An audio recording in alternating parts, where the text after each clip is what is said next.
نحمده ونصلي على رسوله الكريم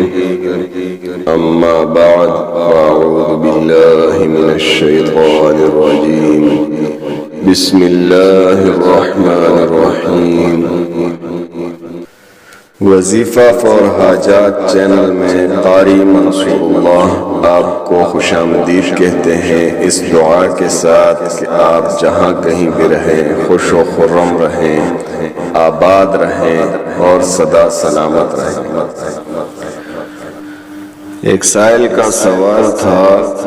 کہ حدیث شریف میں آتا ہے کہ جس نے ہمارے دین میں کوئی نئی چیز شامل کی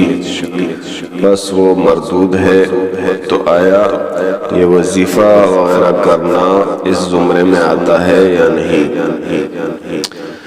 اس کا جواب دارالافتاء جامعۃ العلوم الاسلامیہ علامہ محمد یوسف بنوری ٹاؤن نے دیا ہے۔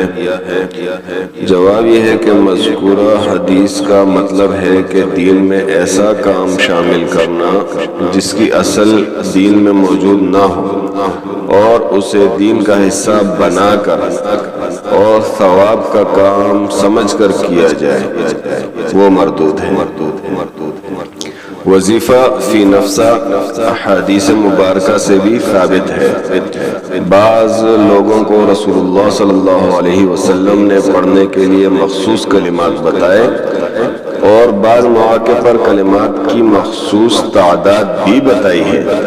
لہذا وظیفہ کا اصل تو بلا شبہ احادیث مبارکہ سے ثابت ہے، اور جس چیز کی اصل نص سے ثابت ہو وہ بدعت نہیں ہوتی۔ نیز ایک وجہ یہ بھی ہے کہ عموماً وظیفہ پڑھنے والا وظیفہ بطور علاج پڑھتا ہے، اسے عبادت یا شریعت کا حصہ سمجھ کر نہیں پڑھتا، اور مباحات سے علاج جائز ہوتا ہے۔ ہاں، جو چیز ناجائز اور حرام ہو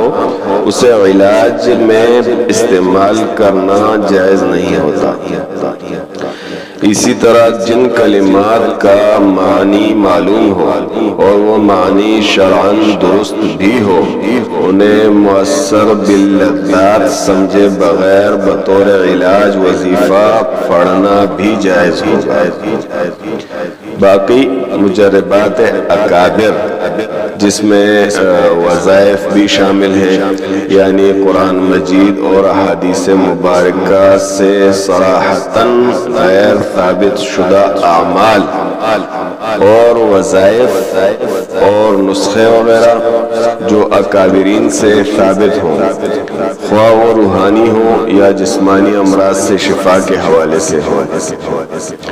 یا دیگر جائز امور اور مقاصد کے حل کے لیے ہوں، ان کی شرعی حیثیت جواز کی ہے۔ اس عمل کو اس نیت سے کرنا جائز ہے کہ یہ قرآن و احادیث سے تو ثابت نہیں ہے، البتہ اس کی کوئی نہ کوئی اصل خواہ اشارتاً ہو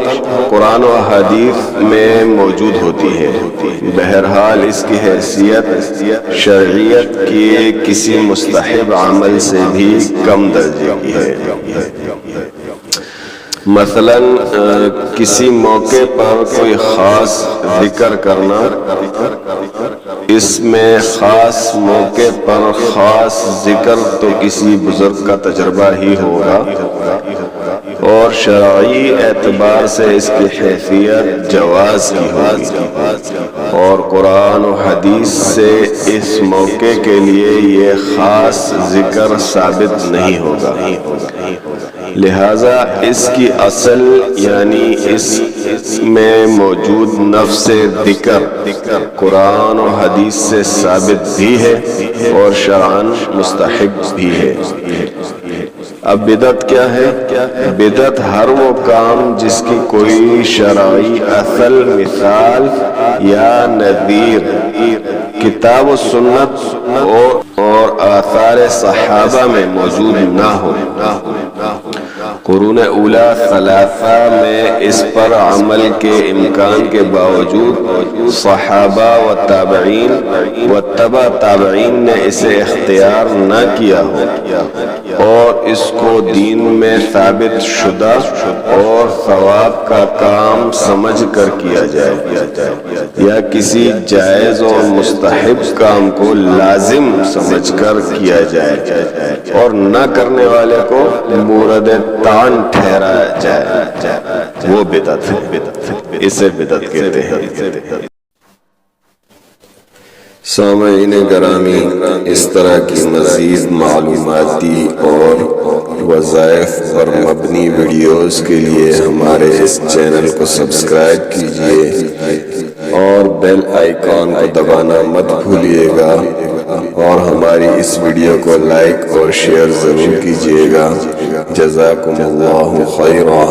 السلام علیکم ورحمۃ اللہ وبرکاتہ۔